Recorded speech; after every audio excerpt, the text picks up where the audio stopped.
Hola, sean bienvenidos a Truco Gallo, el podcast semanal sobre actualidad política y económica de Argentina. Hoy es el episodio número 18. Bueno, va a estar dedicado a las primeras medidas de Alberto Fernández en términos económicos. Bueno, aumento de jubilaciones, aumento de asignación universal por hijo, tarjeta alimentaria, un programa que recién se está aplicando, arrancó en Concordia, provincia de Entre Ríos, se va a replicar en el resto del país, sigue en la provincia del Chaco.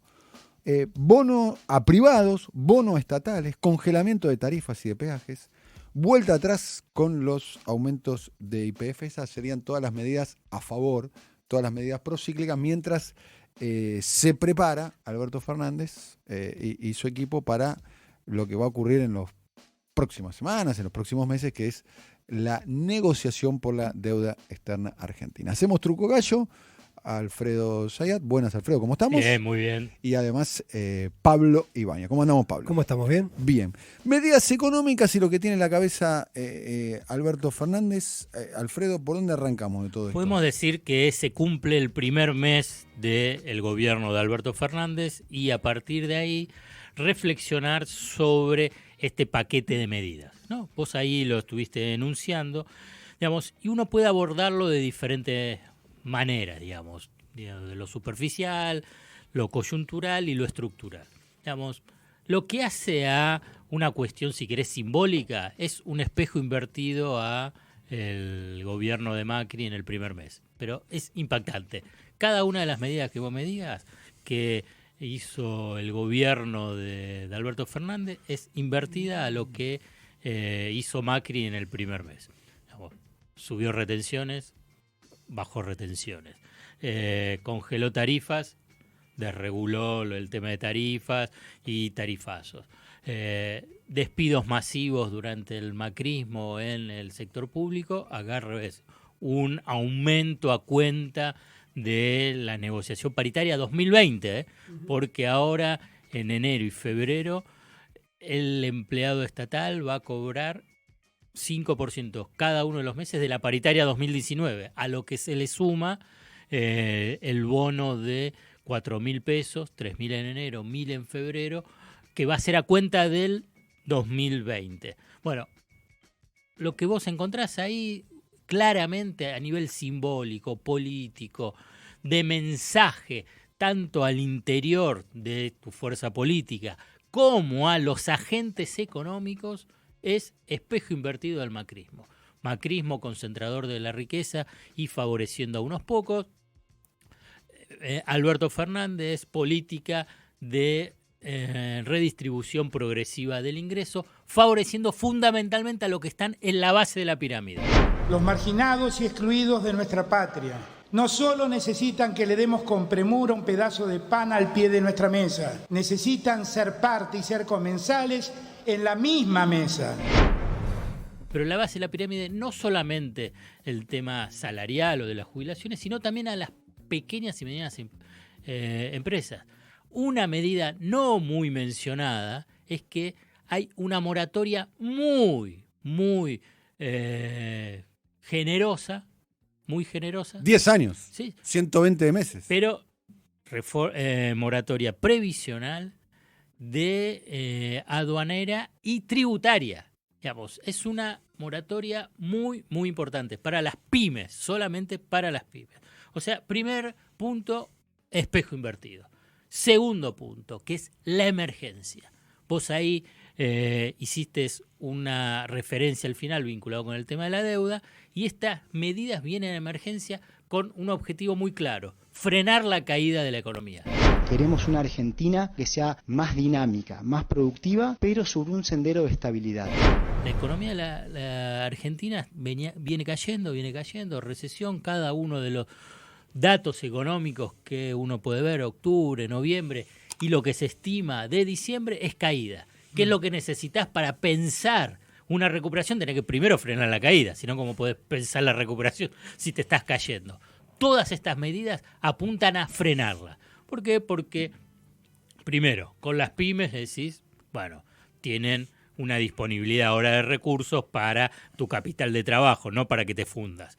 Para los jubilados y trabajadores tienen un poquito de plata, porque es un poquito, tampoco es que es una fortuna. ¿Para qué? Para decir, bueno, impulsa un poquito el consumo, lo que hace a que las empresas tengan una expectativa de mayor venta. Lo que hace es que dejo de despedir, esto por el lado de las empresas, dice, y bueno, empiezo a ver cómo manejo el stock de los productos, de la producción. Descargo el stock, pero a la vez empezás a pensar y decir, bueno, hay que satisfacer esa demanda. Un cambio de mayor. expectativas. Exactamente. Y esto se ve, disculpame, se ve en la costa y en los centros turísticos, que claramente hay un cambio de expectativas. Hay como un equilibrio sutil, porque por un lado inyectás mayor capacidad de consumo, ¿sí?, de compra, y por el otro lado frenás de alguna manera los costos. Eso supone que habrá mayor capacidad de compra, habrá mayor demanda. Sí. Eso puede pegarte con inflación, está absorbido, ya la inflación tiene una inercia que... Primero está, digamos, como todo, digamos, lo teórico está absorbido y a la vez tenés una capacidad no ociosa de la industria, digamos, de tus plantas, que hace que, bueno, la verdad no deberías aumentar los precios, ¿no? Porque por el otro lado el tema del congelamiento de tarifas no es solamente para nuestras casas, Para todo, también para el comercio, claro, y para la industria, fundamentalmente para el comercio y para la industria. Sí, entonces, combustible, peaje, sobre todo lo que tiene que ver con la logística. Todos los costos los tenés congelados durante 180 días. Por eso es de emergencia. Esto es importante para tratar de entender, digamos, un poquito más sobre la coyuntura. Es de emergencia, es pensar 180 días, frenar la caída para impulsar después el crecimiento, ya con medidas, y que se van a necesitar, medidas más estructurales que hagan que se fortalezca un sendero de crecimiento. Pero antes de pasar a este punto, yo digo, es de emergencia y un puente. La emergencia es para frenar la caída y el puente para generar las condiciones para la recuperación. Esto de tranquilizar a la economía argentina para poder tener condiciones para finalmente basta con esta situación de tanta ansiedad económica y que Argentina se ordene y a partir de allí podamos crecer bien. Pero el puente es a un puerto determinado y es el que mencionabas al final, Dani, cuando hacías toda la enumeración, que es el tema de la deuda. Para poder pagar hay que tener capacidad de pago y para tener capacidad de pago la economía se tiene que recuperar. Para tratar de entender la lógica y la dinámica es emergencia, freno la caída, puente hacia el puerto de renegociar la deuda. Renegociar la deuda que por lo que tengo entendido va por buen sendero, está claramente que el mercado ya no le juega en contra a Alberto Fernández, ya no le juega en contra a la fórmula Fernández-Fernández, ya no le juega en contra a un gobierno a quien le tenía miedo, y esto se ve claramente en las cotizaciones de los bonos y de las acciones. Esto no implica que no haya una negociación fuerte, pero no te juega en contra y no es menor cuando te sentás a la mesa de negociaciones. Sí, me dicen que en febrero va a hacerse la oferta. Primero va a ser con el fondo, justamente porque los privados están pidiendo que haya un guiño del fondo para abrazar con la negociación. Y esto que decís de las expectativas, la semana pasada ocurrió algo, según me contaban, bastante particular. Hubo un cable de Bloomberg diciendo que Estados Unidos retiraba cierto respaldo a la Argentina por lo que estaba ocurriendo del apoyo a Maduro y a Evo Morales. Exacto. Hubo una consulta. El viernes a la tarde, hubo fútbol en Olivos. Entre otros, estuvo Martín Guzmán. Dicen que es un jugadorazo Martín Guzmán.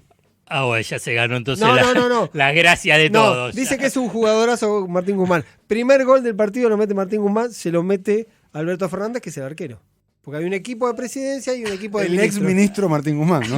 Claro. Dicen que le gritaba Fernández. Le gritaba: no lo maten, pero quiébrenlo. Quebrado puede seguir negociando. Con un esguince puede seguir negociando.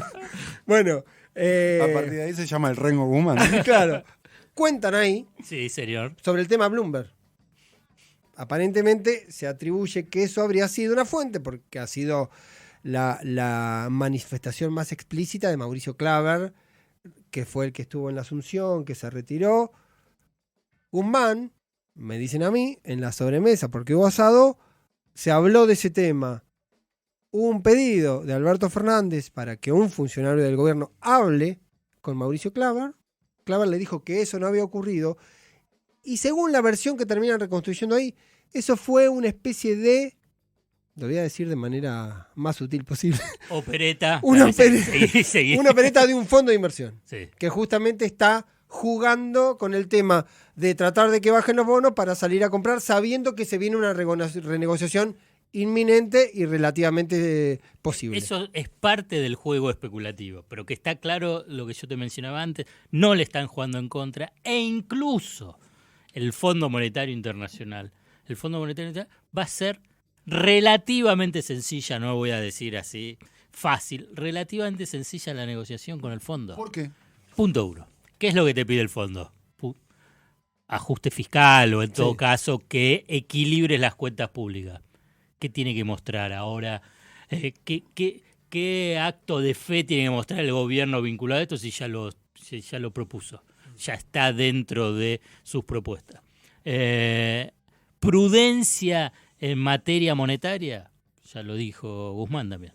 Digamos, entonces vos ya tenés 2 puntos centrales en una negociación de un acuerdo con el Fondo ¿Vos me Monetario decís que Internacional. están haciendo la receta del fondo No, prácticamente? no, porque ahora, pará, déjame, porque ahora la tercera que viene, que es la reforma previsional. ¿Qué es lo que te pide siempre la reforma previsional? El fondo, claro. Tenés que cambiar el cálculo de la fórmula Desindexarlo, movida. digamos, ¿no? Claro, y bueno, y es lo que proponen. Ahora bien, es muy interesante lo que plantea Pablo, porque hace también a una lógica a la perversa interrelación que existió y existe entre el Fondo Monetario Internacional y los gobiernos argentinos, que en última instancia después pasan a representar a las élites y al poder económico local y en parte internacional. El Fondo Monetario Internacional te pide equilibrar las cuentas. Sí. Después, como lo hagas, Exactamente, muy bien, Dani. Después, cómo lo hagas es otra cosa. Entonces, de hecho, impulsó la vuelta a las retenciones con Macri, ¿o no? Bueno, muy bien. y Macri no lo Ahí quiso está. hacer. Ahí está. Macri las congeló. ¿Ves? Con peso. Ahí me están dando, digamos, las respuestas a esta lógica que yo te digo de la interrelación que se da Fondo Monetario Internacional, gobiernos argentinos conservadores representantes de los intereses de las élites locales y del sector financiero. Vos le tenés que mostrar que vas a llegar al equilibrio fiscal. ¿Cómo conseguís ese equilibrio fiscal? El Fondo Monetario Internacional no te va a decir nada. Hoy, el Fondo Monetario de hoy, no te estoy hablando del Fondo Monetario de la década del 80 o el de la década del 90 que dijo suban el IVA. Hoy te dicen subir las retenciones, o hoy te dicen cobrale más a los que tienen mayor capacidad contributiva. Y con el tema de la reforma previsional, en comparación el sistema previsional argentino con respecto a otros sistemas previsionales latinoamericanos, Cobertura altísimo, ¿no? cobertura alta, edad jubilatoria alta en Argentina. En Brasil se juega con 55 años y sin necesidad de tener 30 años de aporte. En algunos casos esos 20 años y en las mujeres 15 años, muy bajo. Entonces, la Argentina, incluso en Francia, viste que se está incendiando con el tema de la reforma previsional para tratar de llevarlo de 63, 64, 63, 65 años. En Argentina ya está en 65 años. 65 los varones, Sí. 60 las mujeres. Sí. Con la posibilidad de llegar a 65 también las mujeres, si no se quieren jubilar. O sea que en esa negociación está bastante encaminada. Y por el lado del sector privado está, digamos, no en guerra. Vamos a ver cuando aparezcan las condiciones de esa reestructuración. Porcentaje de quita. Extensión del plazo de pago de intereses y capital, que inicialmente, incluso nosotros lo mencionamos, que podía ser 2-3 años, al parecer se van a sentar en la mesa diciendo que quieren 4 años de no pagar intereses y capital. 4 años no pagar intereses de capital significa que durante todo su mandato Alberto Exacto. Fernández no paga deuda. Exacto. Entonces, ahí es donde quiero saltar rápidamente al punto de, bueno, es el puente para llegar al puerto para empezar la recuperación. una recuperación sostenida. ¿Por qué necesitas el tema de la deuda? Porque, bueno, te libera muchísimos recursos del presupuesto. Lo hemos mencionado en otro truco gallo. En el presupuesto 2020 de Mauricio Macri, de los recursos del Estado se iban a destinar casi el 20% para el pago de interés de la deuda. Una barbaridad. Digamos, una cuestión que hace inviable las funciones básicas del Estado: salud, educación, seguridad. Bueno, entonces libera esos recursos. Y a partir de ahí es donde se van a ver los jugadores en la cancha. Ya no solo con el gol de Guzmán a Alberto Fernández, sino que se va a ver la estructura, digamos, de la política económica para generar las condiciones de el desarrollo y de un crecimiento sostenido. Y ahí necesitas dos aspectos básicos que simplemente lo mencionaremos y en otro episodio lo desarrollaremos. Mira, me quedo hasta con rimado, cantito y todo.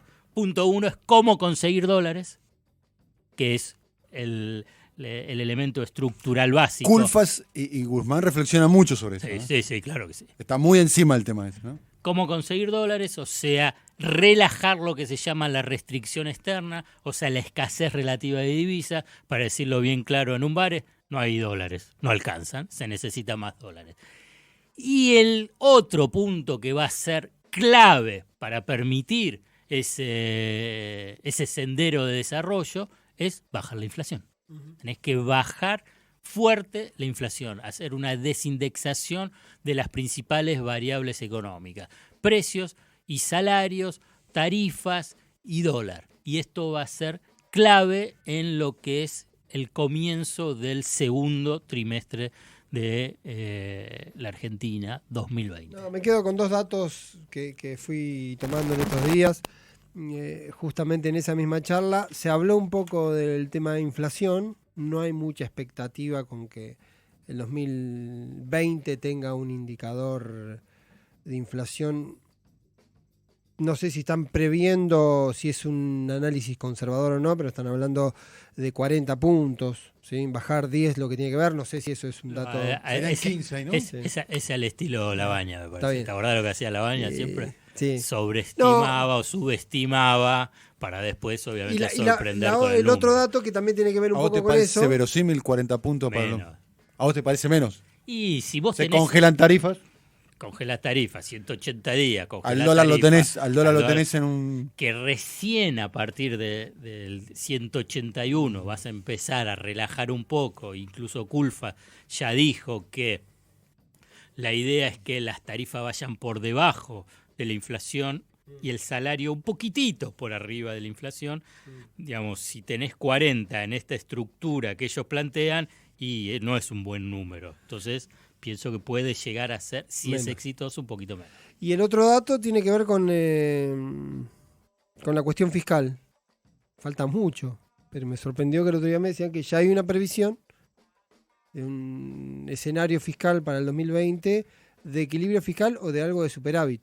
Supongo que ahí la cuenta está básicamente que saques del medio, por eso me hiciste acordar, estos 20% que iría al tema deuda. Si sacás ese paquete y más o menos tenés ordenado las otras variables, imagino que la hipótesis de tener algo de superávit es el elemento que a vos te puede dar mayor confianza a la hora de sentarte a negociar para tener capacidad de pago a futuro, digamos. Así es, sí señor.